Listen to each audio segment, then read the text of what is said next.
Fala pessoal, se você curte momentos de reflexão, aprendizado e conexão com a fé, já se inscreve aqui no canal Momento do Pai. Aproveita, deixa o like no vídeo e ativa o sininho para não perder nenhum conteúdo novo. Tamo junto, Deus abençoe você e sua família. Na minha mensagem de hoje, tem por tema a dor da remoção. Remover algo ou tirar algo de nossa vida que nos oferece algum benefício é muito desafiador. E todas as vezes que a vida, que Deus se predispõe a agir na nossa vida, para que algo ou alguém seja removido dela, essa remoção, ela vai causar dor, por medo, por sentimento de posse, ou simplesmente por conforto. Normalmente as pessoas não têm dificuldade, principalmente na igreja. Você quer colocar alguém num cargo, ninguém normalmente não te pergunta por que você está colocando essa pessoa no cargo. Aliás, ela é até perfeitamente capaz de entender que ela só está sendo colocada nesse cargo porque Deus a colocou naquele local. Mas se você precisar remover essa pessoa do cargo, normalmente ela quer uma série de informações, de justificativas para cujas quais ela está sendo removida, retirada de uma função, porque na maioria das vezes, quando algo precisa ser retirado da nossa vida, essa remoção, ela vai nos trazer algum desconforto, alguma dor. Porém, nós precisamos entender que depois que sai da nossa vida aquilo que tem que sair, só então estaremos prontos para avançar para a próxima fase. Quando nós somos capazes de entender isso, fica mais suave, menos doloroso ver pessoas partirem, ver empregos ficarem para trás, ver situações cujas quais achávamos vantajosas, expressivas e significativas partirem. Às vezes sequer elas ficam por muito tempo, porque não é o nosso destino, é apenas uma fase da nossa vida. A Bíblia inúmeras vezes nos dá exemplos sobre isso. Quando nós vemos a história da mulher de Ló, o que ela tem? Ela tem um apego àquilo que está ficando para trás. Ela está sendo arrancada, removida de sua casa, de seus pertences. Ela só está saindo basicamente com a roupa do corpo. Então a dor dessa remoção, o apego àquilo que ela está deixando para trás, faz com que ela olhe para trás, mesmo diante de uma ordenança de cuja qual ela não deveria fazer isso, ela faz desobedecendo, e sabe o que acontece? Ela não tem mais futuro, ela é paralisada por aquilo. Aquela é uma situação que a paralisa. Mas pastor, muitas vezes nós precisamos retornar, precisamos dar uma olhada, sim, mas não precisa ser num looping onde você retorna onde estava. O movimento pode parecer o mesmo, nós podemos fazer isso numa espiral, onde você volta ao mesmo lugar que estava antes, somente não é na mesma altura.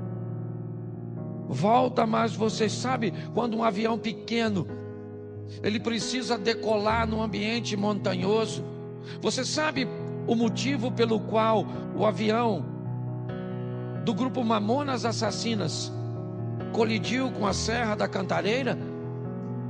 Porque ele não tinha força suficiente para decolar como um jato. Não havia nele potência o suficiente para alcançar uma altura. O piloto deveria ter decolado utilizando um sistema de espiral, decolaria mais baixo, então retornaria e ganharia altura para que conseguisse transpor aquele obstáculo, aquela serra. Quando a vida vai tirar algumas coisas de nós, e ela precisa tirar, e é isso que eu vou te mostrar em 3 exemplos, nós precisamos estar preparados para lidar com essa dor da perda, da separação, com a remoção, né, de algo ou de alguém que precisa ser retirado da nossa vida, porque senão nós não vamos transicionar de fase. Há quanto tempo você não muda de fase na sua vida? Há quanto tempo coisas ruins não acontecem, mas também não acontecem coisas boas? Quando você vive num dinamismo, é lógico que nem sempre coisas boas vão acontecer. A dinâmica da vida traz consigo coisas ruins, mas coisas boas também acontecem. E nós vamos vivendo e crescendo, evoluindo. Mas se nós não soubermos lidar com essa situação, nós vamos ter problemas. O primeiro texto que eu quero usar é um exemplo disso num milagre. Segundo livro dos Reis, capítulo 4, verso de número 4. Põe para mim na tela, por favor. Segundo livro dos Reis, capítulo 4, verso 4. Depois entra em casa, fecha a porta atrás de você e dos seus filhos, e derrame o azeite em todas aquelas vasilhas, e ponha à parte as que forem ficando cheias. Preste atenção na exposição desse milagre, no que a Bíblia está narrando. O milagre está acontecendo, mas todas as vezes que uma botija de azeite se enche, o que esta mulher tem que fazer é retirar essa botija, colocar uma outra no lugar e colocar essa botija para trás. Então, enquanto essa está enchendo, assim que essa enche, ela remove essa e coloca essa para que se encha. Me parece que a visão é basicamente a mesma. Aconteceu, está tudo certo. E agora, o que eu faço? O que aconteceu agora é passado. Eu tenho que voltar para o ambiente onde as coisas acontecem e não utilizar o verbo no passado. Eu tenho que entender isso. Nós não podemos ficar vivendo, né, a mesma estação o tempo inteiro. Então aconteceu, tá bom, foi bom ou foi ruim, passou, eu tenho que estar pronto para a próxima fase. Quando não lidamos muito bem com isso, nós podemos ter sérios problemas. E o primeiro é o pai da fé, Abraão. Presta atenção nesse texto aqui, coloca Gênesis 13, verso 14. Gênesis 13, 14, dá uma olhada. 14, por favor, e não 4. Isso. O Senhor diz a Abrão, depois que Ló separou dele, ou se separou dele: olha para mim. Tera tem 3 filhos: Abraão, Naor e Harã. Harã se casou e teve um filho chamado Ló. E logo em seguida Harã acabou morrendo. Tera deixa Naor em Ur e sai com Abrão, com Ló, com Sarai, a esposa de Abraão, em direção a Canaã. Mas eles fazem uma parada em Harã e permanecem ali um tempo. Ali, o pai de Abraão, Tera, acaba morrendo. O que Abraão tem agora é apenas seu sobrinho Ló. É apenas um sobrinho. Ele não está mais em Ur. Não. O texto é claro. Todos os restantes, né, as pessoas restantes, acabam ficando em Ur. O único que está caminhando com Abraão é Ló. Quando Deus aparece a Abraão e diz: Abraão, sai da sua terra e da sua parentela, ele não está em Ur, ele está em Harã. Note bem, a terra dele não era Harã, a terra era Ur. Mas Deus está dizendo para ele: se ele está ali naquele momento, aquela terra é a terra dele. Deus está dizendo para ele: ó, essa terra onde você está vivendo, ela é sua no momento. Ela é o lugar que você está. Ele já saiu, é verdade, de Ur. Seu destino era Canaã, mas seu pai parou em Harã, por motivo cujos quais eu desconheço, e acabou morrendo ali. E o que sobra para Abraão? Sobra Ló. Quando Deus diz: sai da sua terra e da tua parentela, a terra é Harã, e a parentela é Ló. Apenas um parente. E apenas uma solicitação de remoção que Abraão me parece que tem dificuldade de fazer. Por quê? Porque Ló era órfão, provavelmente. Porque a terra cuja qual ele está agora não é Ur, não é um ambiente de Ló, talvez. Mas o grande problema é a orientação e a ordem que Deus está dando a Abraão. Deixa, está na hora de Ló sair de sua vida, porque só tinha ele, então não tinha outro.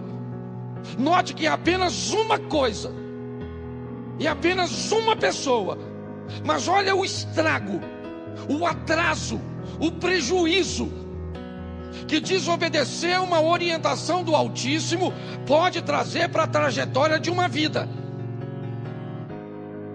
Por que Abraão provavelmente tem medo, insegurança de deixar Ló para trás? Porque se ele deixa Ló, o argumento dele vai se solidificar em Eliezer, o Damasceno. Já que ele não pode ter filho, pelo menos que ele deixe sua herança para um sobrinho que ele o adotou. Pelo menos é alguém de seu sangue. Me parece que Abraão está preso nisso. Na hora de remover Ló é muito doloroso. Por quê? Porque ele é a minha segurança no que diz respeito ao futuro. Se não for ele, como é que vai ser? Pois é. Às vezes, quando Deus quer remover algumas coisas cujas quais somos apegados demais, sem ela não veríamos uma saída. O que eu vou fazer? Como é que vai ser?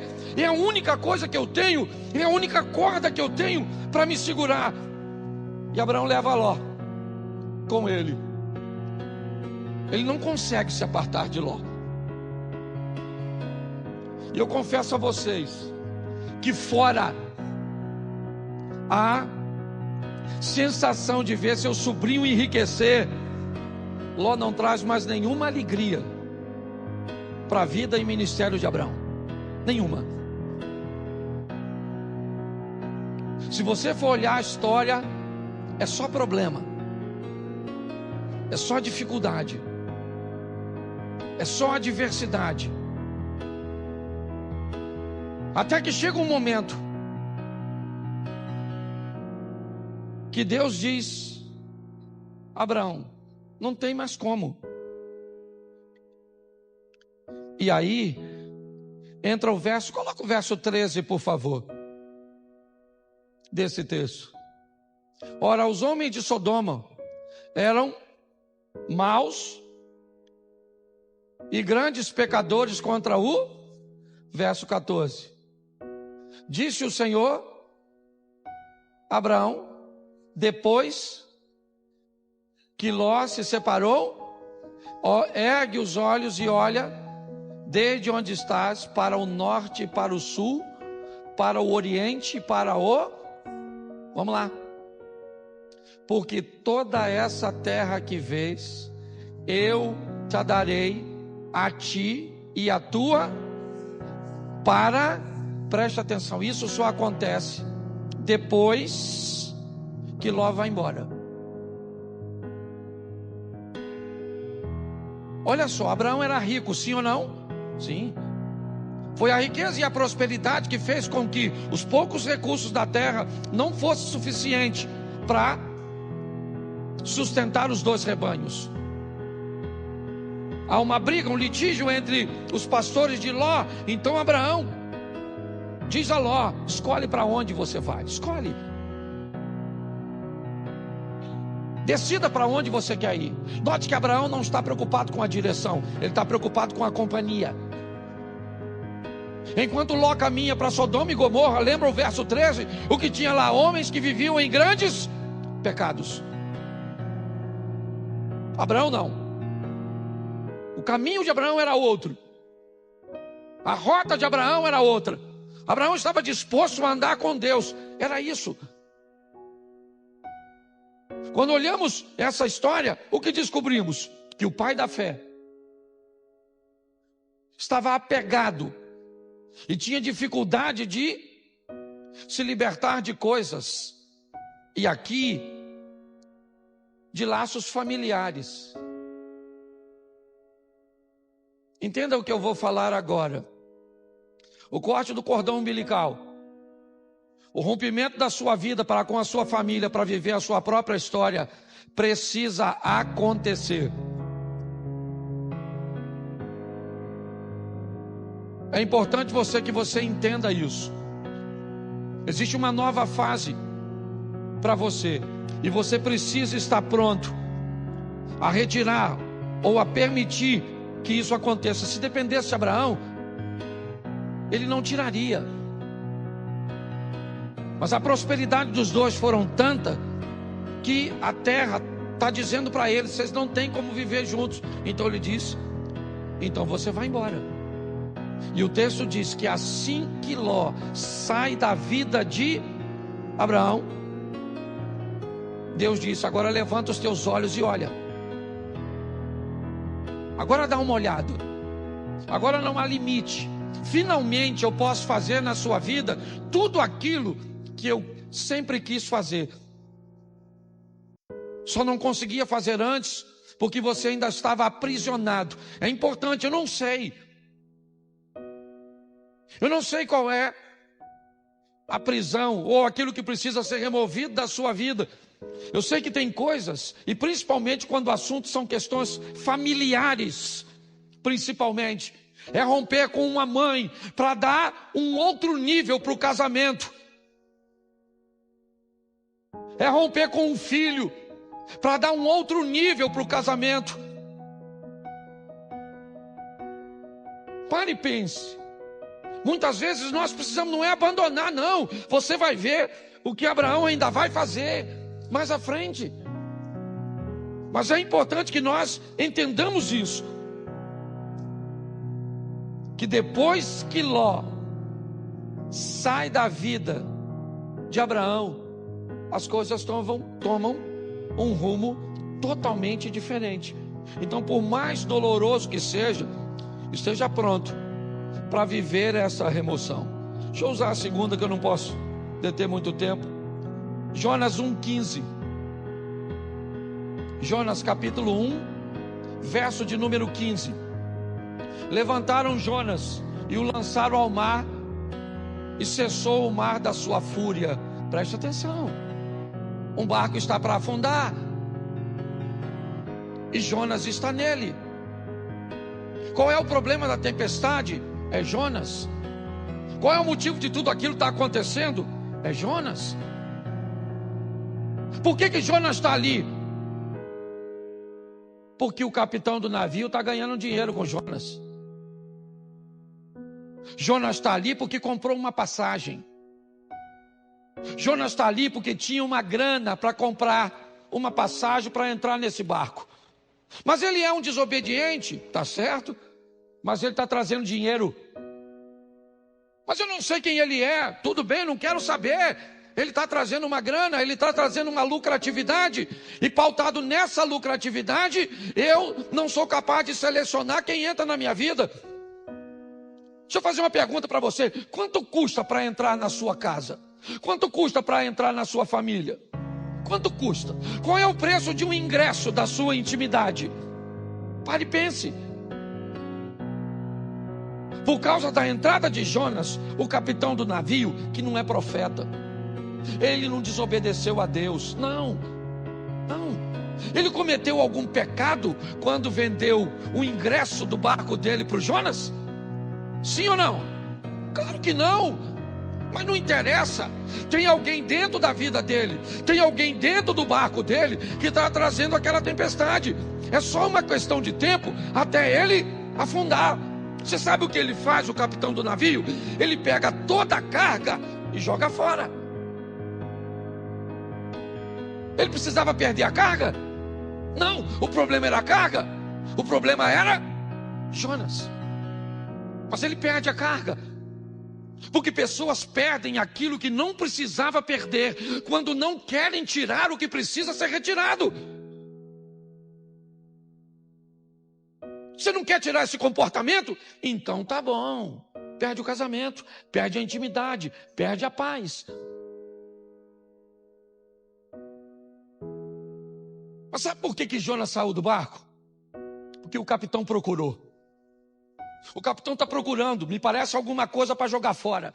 O que ele quer é aliviar o barco, já perdeu a carga, é verdade, mas a tempestade continua, então ele vai no porão, ele desce no porão do navio. Eu já falei isso aqui, ele desce no porão do navio e lá no escuro do porão, deitado num lugar, está o Jonas. Porque aquilo que às vezes vai te levar para o fundo, não está na luz no convés, está no porão, escondido, quietinho. O que ele está estabelecendo em você, um comportamento, uma postura comportamental que destrói seus relacionamentos, que impede você de ter relacionamentos sadios. Mas quando ele procura, a Bíblia diz: aquele que pede recebe, aquele que busca acha. Então ele não está buscando, ele achou, pegou o Jonas, levou o Jonas no convés, o interrogou, e Jonas disse: não era para eu estar aqui, era para eu estar onde? Em Nínive, cumprindo a minha missão. Mas eu desci a Jope, peguei, certo? Comprei um ingresso, uma passagem, entrei nesse seu barco para ir para Tarsis, para a Espanha. E agora? A tempestade está lá, Jonas disse que ele é o culpado. Mas e agora? O texto diz que o capitão está com medo de jogar Jonas fora. Quem é esse cara? Não é quem ele é a missão que ele precisa executar. Não tem a ver com ele, é com o propósito de Deus na vida dele. Ele se torna importante por causa do propósito. E aquele homem olha e diz: eu não vou remover esse cara do meu barco. Eu estou com medo de jogar esse cara fora. Eu jogo esse cara fora e... não quer jogar? Então tá bom. Eu sei o que é isso muito bem. Eu trabalhei 12 anos numa empresa. Foi lá que meus filhos nasceram. Lá eu me casei. Eu não tinha um carro, eu usava o carro da empresa. Tudo girava em torno daquele lugar. Eu não sabia viver, não havia nenhum outro ecossistema que eu conseguia enxergar, sabe, para me prover de um futuro. Não tinha.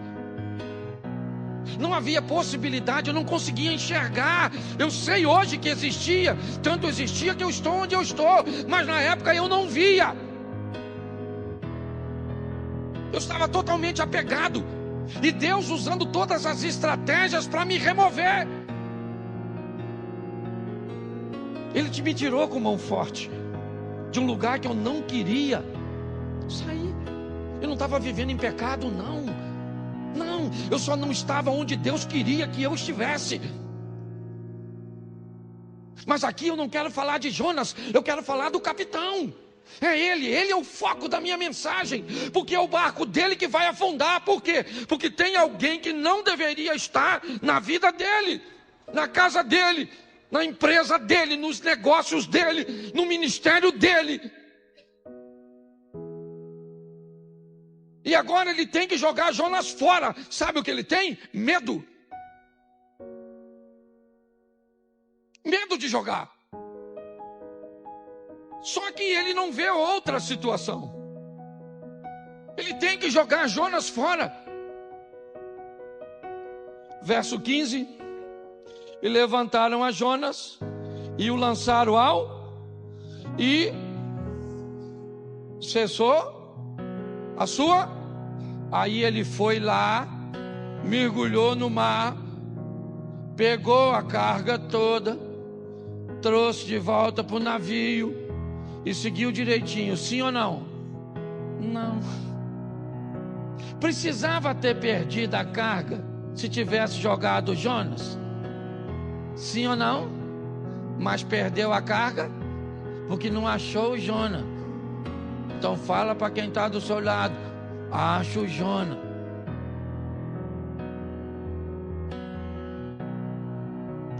Entendeu, querido? Acho que Deus está falando com alguma pessoa aqui hoje. Certo? Você nem tem barco, mas tem Jonas. Tá certo? Ah, pastor, descobri hoje. O meu Jonas é o meu marido.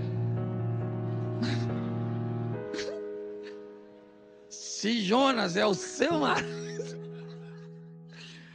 eu vou te dar uma notícia, dona. Afunda. Porque tem gente, a turma que já está brigando, né? Fala, pastor, nossa, remoção. Nossa, podia sair morto. Mas afogado serve. Você está rindo, mas o assunto é sério. Dá uma olhadinha, gente. Porque eu creio que Deus está falando conosco, amém? O terceiro, Gênesis 37, verso 28. 37, 28 de Gênesis. Isso. E passando os mercadores midianitas, os irmãos de José o alçaram e o tiraram da cisterna e o venderam por 20 ciclos de prata aos ismaelitas. E eles levaram José ao... Preste atenção, quando Deus precisa tirar você de um lugar onde a sua visão é diferente da visão dos outros. Por favor, se você veio para essa igreja, certo, e você não quer se encaixar nessa visão, essa é uma mensagem extraordinária para você.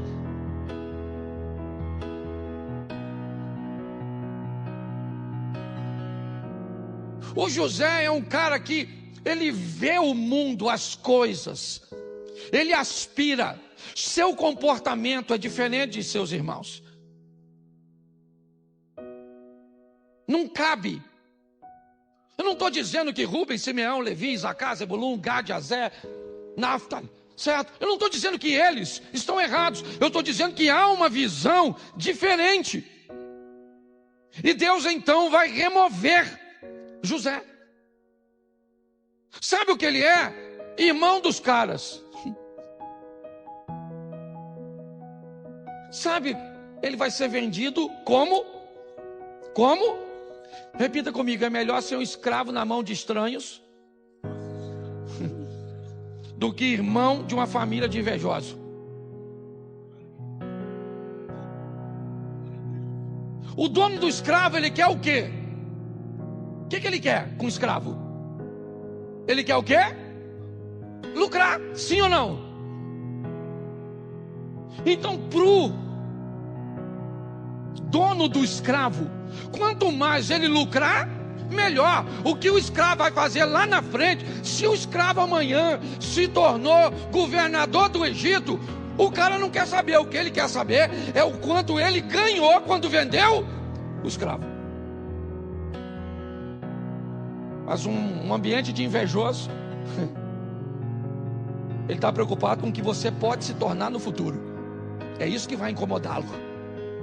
Então o propósito, enquanto o dono do escravo não se preocupa com o escravo amanhã, desde que tenha ganho com ele, o invejoso não, ele se preocupa totalmente com amanhã, com aquilo que você pode se tornar. Porque na verdade, na maioria das vezes, todo mundo quer ver você bem, desde que não seja melhor do que ele.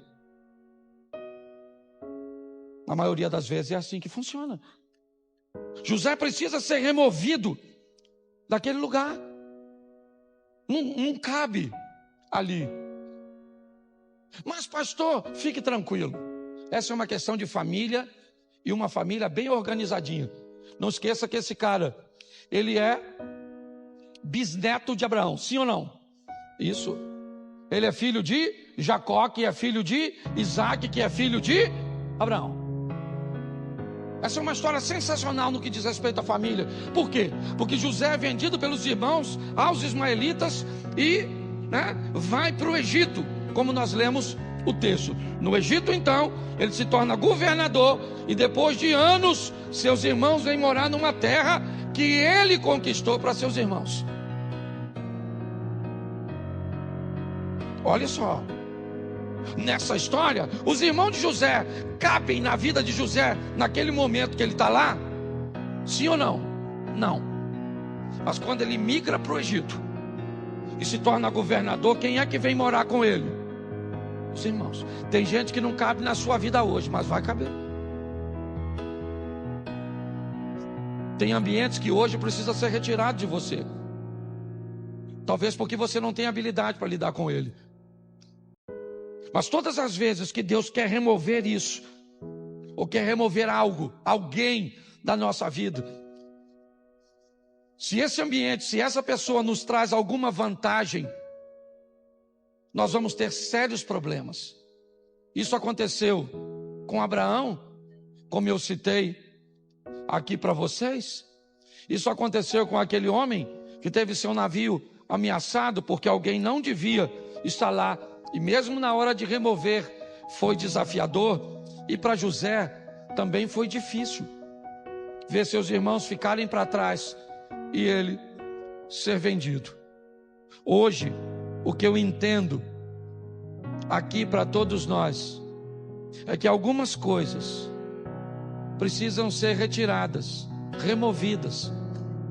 Essa palavra veio a mim quando eu ouvi aquela ministração na Slavec, onde aquela ideia de graça que me trouxe até aqui foi ampliada, não diminuída, ampliada. É uma nova fase. É importante que nós venhamos a respeitar o tempo da mudança. É um grande desafio para nós. Eu não sei se você sabe, mas a história de Abraão começa com 75 anos de idade. Isaac nasce, Abraão tem 100 anos. Foram 25 anos depois. Ele teve que vivenciar tudo aquilo. Talvez por isso ele seja chamado o pai da fé. Hoje, muitas vezes, Deus tenta remover coisas tão pequenas. Eu vou falar aqui algo, não vou expor a intimidade de ninguém, mas não sei nem se o casal que eu atendi está aqui, mas não vou citar seu nome de forma nenhuma aqui. Eu estava atendendo agorinha mesmo um casal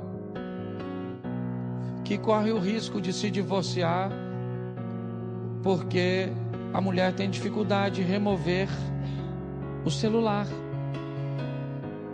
de remover o vocabulário. E se não fizer isso, o casamento acaba.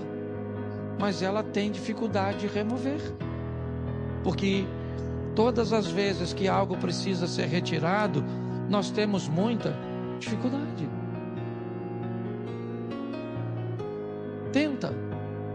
Tenta fazer uma devocional toda manhã. Tenta. E você vai encontrar com diversos obstáculos que você precisa remover. Tenta levantar de manhã, fazer a sua oração, fazer sua leitura bíblica, fazer um período de meditação. Eu não sei de quanto tempo você pode, mas tenta fazer isso. A probabilidade de você não conseguir é muito grande, porque para colocar essas coisas em prática, você vai ter que remover outras coisas que você já faz e que lhe oferece conforto. Tenta orar toda noite com sua esposa, de mãos dadas. Tenta fazer jejum pelo menos 2 ou 3 vezes na semana. Tenta para ver. Pastor, por que é tão difícil? Porque antes de fazer aquilo, você vai precisar remover outras coisas que já estão estabelecidas, que te oferecem vantagens, que te oferecem conforto. Hoje a minha proposta, sabe, é trazer esse entendimento para você. Eu fecho aqui na minha devocional de sexta-feira. Eu vivi uma das maiores experiências, porque hoje não era para eu estar aqui. Hoje era para eu estar envolvido num escândalo e preso, com meu nome passando na mídia. Mas por causa da minha devocional, eu tenho certeza, uma oração tão simples que eu fiz naquela manhã, me deu condições de chegar no lugar 20 minutos antes e resolver um problema que ia acabar com a minha vida. Você sabe quantos minutos eu orei naquela sexta-feira? Talvez de 5 a 7. Sabe aquela oração que você levanta e entrega o dia? Sabe, Senhor, toma esse dia, toma isso, toma aquilo, oro para o fulano, para o ciclano, aquela coisa. Então eu vou falar uma coisa para vocês. Para ter bons hábitos, nós vamos ter que remover os ruins. E se você achar que não consegue fazer isso, vai continuar com os ruins mesmos.